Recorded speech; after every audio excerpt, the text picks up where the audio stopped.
Hello friends, welcome back to your channel. The video is based on IBPS PO SBA PO 20 plus 60 days target part 3. Okay. I am trying कि आपको बहुत कम videos देखनी पड़े और आपके सारे doubts each and every subject को लेकर जो भी हैं वो क्लियर हो जाएं. टोटल 4 पार्ट्स इसके रहेंगे. फर्स्ट और सेकंड का मैं आपको लिंक प्रोवाइड कर दूंगी. ये थर्ड वीडियो आपकी रहने वाली है, पार्ट रहने वाला है. फर्स्ट में हमने इंग्लिश की बात की थी और सेकंड में हमने मैथ्स की बात की थी. In third we will talk about reasoning.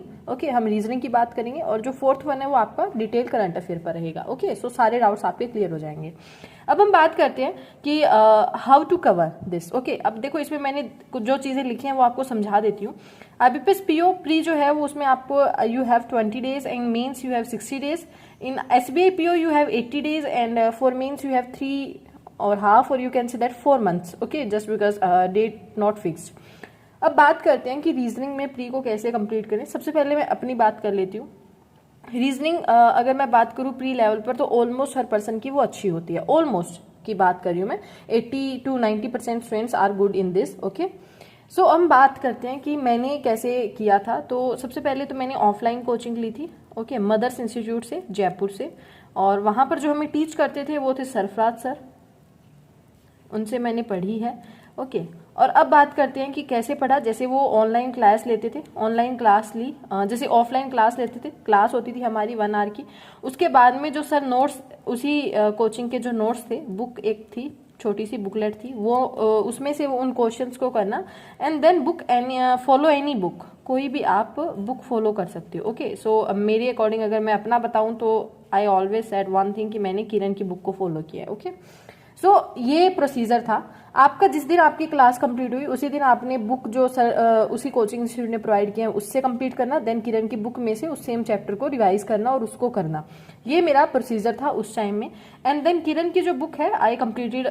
Reasoning maths की मैंने 7 टाइम्स एंड रीजनिंग की मैंने 4 टाइम्स कंप्लीट की है. ओके, ये ध्यान रखना एसएससी, क्योंकि मैंने अभी डाउट मेरे पास ये काफी आए थे स्टूडेंट्स जब परचेज कर रहे थे. बैंकिंग की अलग है, एसएससी की अलग है. तो बैंकिंग वाली आप हिंदी और इंग्लिश मीडियम दोनों में है. उसके बाद में बात करते हैं कि फिर हाँ लास्ट में जो रहता था वो रहता था क्विज, चैप्टर वाइज क्विज. अब इसके लिए अभी आप काफी, उस टाइम क्या था ना 2020 की बात है, काफी कम थे सोर्सेज कि कम जो अच्छे मतलब लेवल पर प्रोवाइड करते थे मॉक्स. अब तो काफी सारे हो रखे हैं. लाइक टेक्स्ट बुक हो गया है आपका, अड्डा हो गया है, ओके, ऑलिव हो गया, जो फ्री प्रोवाइड करता है. आप फ्री क्विज फॉलो कर सकते हो चैप्टर वाइज. ये आपको करना है और ये मैंने किया था. एग्जैक्टली करना नहीं है, ये मैंने किया था. अब आपको कैसे करना है. अब देखो इसमें 2 टाइप्स के स्टूडेंट्स हैं. फर्स्ट तो जो बिगनर्स हैं उनके लिए तो सेम यही प्रोसेस मैं बताऊंगी जो आपको ये फॉलो करना है, जो मैंने किया था. इसके बिना आप अच्छे से प्रो नहीं हो पाओगे और वैसे करना कोई समझदारी वाली बात है नहीं. उसके बाद में बात आती है उनके जो एक्सपीरियंस है, पर स्टिल उनको 2 दिक्कतें आ रही हैं. फर्स्ट तो मेन तो जो दिक्कत आ रही है वो आ रही है स्पीड, और सेकंड जो मेनली रहता है वो पजल. बस फर्स्ट तो आती है स्पीड की और सेकंड आती है आपकी पजल में प्रॉब्लम. तो स्पीड का तो देखो सिंपल सा एक रीजनिंग में फंड है आपका. कंसेप्ट सब आपको क्यों नए कुछ सीखने को मिलते हैं, नई चीजें सीखने को मिलते हैं. तो स्पीड तो आप जितने ज्यादा मॉक्स दोगे आपकी उसी से आएगी. ओके, जितने ज्यादा आप मॉक्स लगाओगे आपकी जो स्पीड है उसी से आएगी. आप मॉक्स के लिए जैसे अगर बहुत बहुत कम लो स्पीड है तो text book, otherwise SK follow कर सकते हो. ओके, ये रहता है. एसके तो मेरा फाइनल फेवरेट है यही. अब हम बात करते हैं पजल को. तो पजल को कैसे इंप्रूव करें. सबसे पहले तो देखो पजल क्या है, एक टाइप की तो है नहीं कि मैं आपको कोई भी एक सिस्टम बता दूं कि कैसे करना है. और सिंपल सी बात है, मेरे सामने एक फ्लोर बेस्ड पजल है तो उस एक पजल को करने का एक तरीका नहीं होता है कभी भी. इट्स क्लियर, कभी भी एक नहीं होता है. Not even for a 1 person. Like मैं हूं तो मेरे लिए एक, मान लो फ्लोर बेस्ड पजल मेरे सामने आई तो क्या हमेशा उसका जो तरीका रहेगा करने का वो सेम रहेगा. नहीं, कभी भी सेम नहीं रहता है. वो चेंज होता है. बेस्ड होता है उस पर कि इसमें कितने पीपल हैं, ठीक है, कितने फ्लोर हैं आपके, कितनी चीजें दी हुई हैं. लाइक पर्सन के साथ कोई भी सिटी दी हो या कुछ भी अलग कॉम्बो दिया हो इस टाइप में. क्या अनसर्टेन तो नहीं है ना. ओके, अनसर्टेन जैसे होती है आपकी मिस होता है, जैसे एक 10 फ्लोर है लेकिन उसमें एक फ्लोर खाली है, इस टाइप में 9 पर्सन है. तो ये जैसे जैसे ये डिफरेंट. अब देखो फ्लोर वाली में मैंने कितने पॉइंट्स बता दिए. ये जो मेरा मेथड है करने का वो हर बार चेंज होता है. तो ये मत पूछना कि कौन सा मेथड यूज करते हो. जैसे एक मेथड काफी ट्रेंडिंग में रहता है, thread method. Actually I don't know about the thread method, sorry. Actually I don't know about the thread method. मुझे नहीं पता ये कौन सा मेथड है और आप कौन से पे एक्चुअली, क्योंकि मैंने ऑनलाइन नहीं पढ़ा है। जो भी जितना भी प्रैक्टिस किया उसके बाद में खुद से खुद के तरीके मैंने डेवलप किए हैं, खुद के आइडिया जैसे कैसे मैं इसको फास्ट कर सकती हूँ वो मैंने खुद पे एक्सपेरिमेंट्स किए हैं। लाइक मैंने इसी सेम पजल को, जैसे फ्लोर बेस्ड पजल आ गई है आपकी पीपल वाली, सिंपल आ गई है, 8 फ्लोर है, उस पर 8% बैठे हैं, तो मैंने खुद के निकाला है कि उसको मैं कैसे जल्दी कर सकती हूँ, राइट। तो वो तो आपको जैसे जैसे आप प्रैक्टिस करोगे आपको आएगा। तो इसके लिए तो एक ही सजेशन दूंगी, आप जितनी ज्यादा हो सकते हैं मॉक लगाओ, ओके अगर स्पीड चाहते हो। अब दूसरी बात आती है कि आप पजल बन ही नहीं रही है, स्पीड तो ठीक है, पजल बन ही नहीं रही है, तो आपको क्या करना है, जैसे मैंने बताया किरण की बुक का, आपको किरण की बुक में से जो पहले ऑफलाइन सारी की सारी जितनी भी उसमें दी हुई हैं, ओके पजल्स दी हुई हैं, उन पजल्स को कंप्लीट करो, ओके।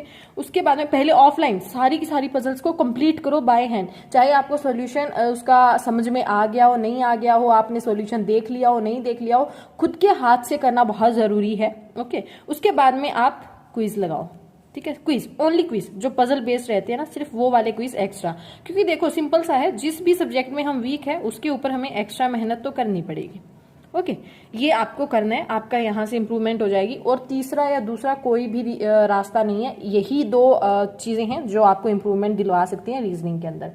अब हम बात करते हैं कि how to cover mains reasoning. Actually mains की रीजनिंग की अगर हम बात करें, सबसे पहले तो देखो ये लिमिटेड होती है, मतलब लिमिटेड इन द सेंस जो पर्सन सिलेक्ट होते हैं उनके लिए ऑलमोस्ट वो सेम ही होते हैं, कि जिसे कभी कभार एसबीआई पीओ की, अगर आईबीपीएस की बात करूँ, किसी ने 15-20 भी कर दिए तो बहुत बेस्ट है वो, और अगर किसी ने 10-15 भी किए तो भी वो बेस्ट है, ठीक है। इन द सेंस जो फाइनल सिलेक्टेड स्टूडेंट्स होते हैं ना, उनके लिए वो जो लिमिटेड क्वेश्चंस पहले ही डिसाइडेड होते हैं कि इतने क्वेश्चंस तो बन ही जाएंगे, तो वही आपके बनते हैं टॉपर से। और अब यहाँ पर मेन जो थिंग आती है, मेंस में जो मेन थिंग होती है वो आपका होता है सर्चिंग, ठीक है, मतलब सर्च करना उन क्वेश्चंस को जो आप अच्छे से बना सकते हो। अब इसमें 2 पॉइंट आते हैं। फर्स्ट तो होता है कि जो आपके 1-1 क्वेश्चन आते हैं, ठीक है, एक आता है पजल बेस्ड, पजल आती है, ठीक है।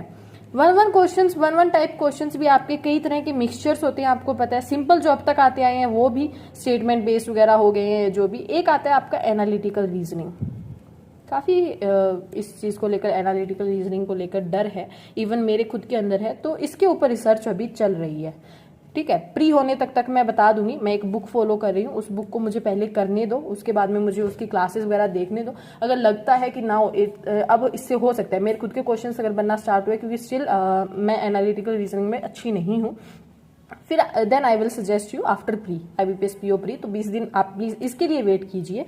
अब हम बात करते हैं आगे के जो ये तो आपको करने ही करने हैं। अब बात जो मेन चल रही थी वो चल रही थी सर्चिंग पर। देखो सीधी सी बात है, सारे क्वेश्चंस तो बनने वाले हैं नहीं, इस चीज को तो माइंड में लेकर चलो। जैसे अभी आप मेंस लगा भी रहे हो, मॉक भी दे रहे हो, उसमें अगर क्वेश्चंस नहीं बन पा रहे हैं देन चिल, ओके, इतना कोई बड़ी बात नहीं है। जो मेन है वो है आपकी practice in the sense different type में, जितने डिफरेंट टाइप के क्वेश्चंस की आपकी प्रैक्टिस होगी, आप उतने ज्यादा सिलेक्शन के नियर हैं, ठीक है। क्योंकि हमें नहीं पता है मेंस में, देखो आईबीपीएस है और एसबीआई पीओ है, ये दोनों के जो पीओ है ना, इसमें जो एग्जाम में हर बार क्या होता है, कुछ ना कुछ आपका इन्वेंशन होता है, ओके, मतलब इन्वेंशन इन द सेंस कुछ नया टाइप का आपको देखने को मिलता है। तो इसके लिए मैं आपको एक ही चीज सजेस्ट करूंगी, डिफरेंट टाइप जितने भी हो सकते हैं ना आप ट्राई करो, डिफरेंट क्वेश्चंस, ओके। उसके लिए आप देखो सिंपल सा है, मैं बहुत सिलेक्टेड सोर्सेज फॉलो करती हूँ, उसमें से एक है गाइडली की जो डे वाइज आपके आते हैं, इवन पजल बेस्ड भी उन्होंने डे वाइज पीडीएफ दे रखी हैं डे वाइज। तो आप ये वाला इसका अल्टीमेट पीडीएफ बंडल है, अगर वो लोगे ना आपको इतनी सारे मटेरियल मिल जाएगा ना करने के लिए। लाइक आप 2 साल तक कंटिन्यू करते रहो, मैं नहीं चाहती 2 साल तक आप कंटिन्यू करो, इसी साल आपकी जॉब लगे, बट ये मेरा 1 स्टॉप लाइक है कि जिस पर मैं उसके बाद मुझे कुछ नहीं चाहिए। If you have Guidely then prepare well for the mains. और एक ऑफ कोर्स मॉक तो चाहिए, लेकिन गाइडली की जो प्रैक्टिस मटेरियल है इसके बाद आपको ढूंढने की आई थिंक नीड नहीं पड़ेगी, डिस्क्रिप्टिव भी हो जाएगा, मेंस के भी हो जाएंगे, सारा कुछ। तो ये 2-3 चीजें हैं अगर आपने अच्छे से की। प्री में तो देखो बहुत लिमिटेड टाइप के क्वेश्चंस आते हैं, आपको पता है, आपको 4 या 5 पजल देखने को मिल जाएंगी, उसके बाद में आपको सिलोक्स देखने को मिल जाएंगे, उसके बाद में आपको 1-2 अल्फा न्यूमेरिक का क्वेश्चन देखने को मिल जाएगा, ओके। ओके, तो यहीं से क्वेश्चन ऑल ओवर आपके कंप्लीट हो जाते हैं, ठीक है। एक वो ऐसे वाले आते हैं ना, वो वाले क्या होते हैं जो भी हैं, हाँ ये ऐसे क्वेश्चंस देखने को मिल जाएंगे। तो यही क्वेश्चंस आपके कंप्लीट हो जाएंगे। मे भी देखो प्री एसबीआई और आईबीपीएस का प्री है इसमें, तो इसमें आपके स्टेटमेंट बेस्ड भी क्वेश्चंस आ सकते हैं, स्टेटमेंट कंक्लूजन जो थोड़े से क्या होंगे आपके लिए लेंदी हो सकते हैं, तो इस टाइप का रहेगा। ब्लड रिलेशन इसमें ज्यादा अच्छा खासा आता है, मतलब दिमाग घुमाने वाला आता है, तो इसमें रिस्क सोच समझ कर लेना। प्री में ये ऑल ओवर चीजें थी और मेंस के लिए मैंने आपको बता दी हैं। ओके, सो ये सारा कुछ था आपका रीजनिंग को लेकर। पार्ट 3 था ये। पार्ट 4 आपका नेक्स्ट आएगा जीए को लेकर कंप्लीट, क्योंकि अभी आरआरबी मेंस वगैरह भी देने हैं जो भी हैं, और आरआरबी क्लर्क भी हुआ है, तो उसके बेस पर कि हमें कैसे करना चाहिए डिटेल में एक सेशन ले आऊंगी।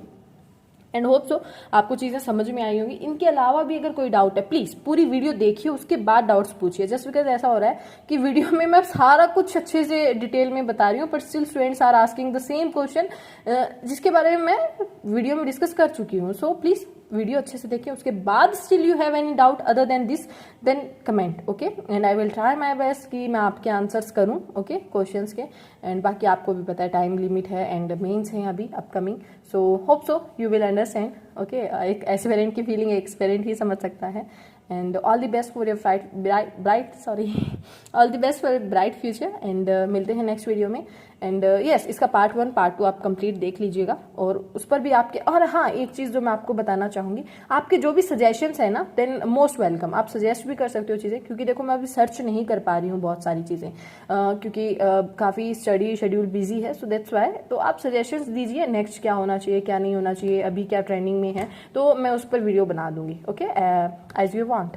सो thank you guys, tata, take care and all the best for your bright future.